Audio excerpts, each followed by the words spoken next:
যিকেইজন আমাৰ নাচনী ভনী আছে তেওঁলোকে যথেষ্ট কষ্ট কৰিছে এইকেইদিন, যাৰ কাৰণে এটা সুন্দৰভাৱে তেওঁলোকে আজি নৃত্য পৰিৱেশন কৰিবৰ কাৰণে সক্ষম হৈছে। আচলতে আমি যিদৰে ভাবিছিলোঁ, যিদৰে বিচাৰিছিলোঁ, তেওঁলোকে তেনেধৰণেৰে নাচিবৰ কাৰণে সক্ষম হৈছে।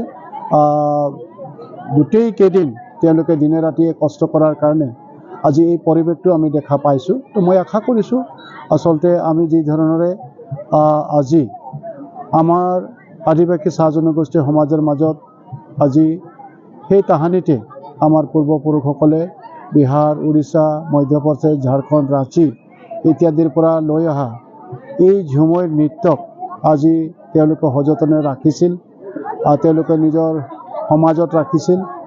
আৰু হয়তো এনেকুৱা কেতিয়াও সৌভাগ্য ঘটা নাছিল যে তেওঁলোকে এই সজাই ৰখা এই নৃত্য এদিন বিশ্ববাসীৰ মাজলৈকে লৈ যাব পাৰিব। আৰু আজি সেই সোণালী সুযোগটো তেওঁলোকৰ মাজলৈ আহিছে।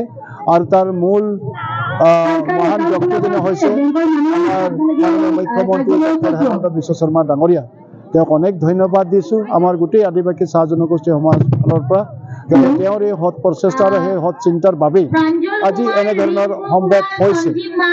গতিকে মই আশা কৰিছোঁ যাতে আমি যি আশাৰে আচলতে অহা 24 তাৰিখে দেশৰ প্ৰধানমন্ত্ৰী নৰেন্দ্ৰ মোদী ডাঙৰীয়া, মাননীয় মুখ্যমন্ত্ৰী ডক্টৰ হেমন্ত বিশ্ব শৰ্মা ডাঙৰীয়াৰ আগত সৰু হোজাই খেলপথাৰত এই নৃত্য সমগ্ৰ বিশ্ববাসীয়ে উপভোগ কৰিব আৰু তেওঁলোকে উপস্থিত থাকিব। তো গতিকে মই আশা কৰিছোঁ এক সৰ্বসুন্দৰ এই নৃত্য হ'ব, সমগ্ৰ ভাৰতবৰ্ষৰ মানুহৰে অন্তৰ জয় কৰিব, সমগ্ৰ বিশ্বৰে মানুহৰ অন্তৰ জয় কৰিব।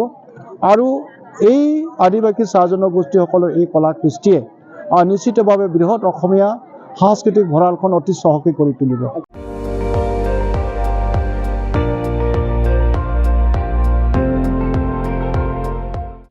আপুনি চাই আছে ND24, সৰ্বশ্ৰেষ্ঠ নহয় সৰ্বোত্তমৰ দৌৰত।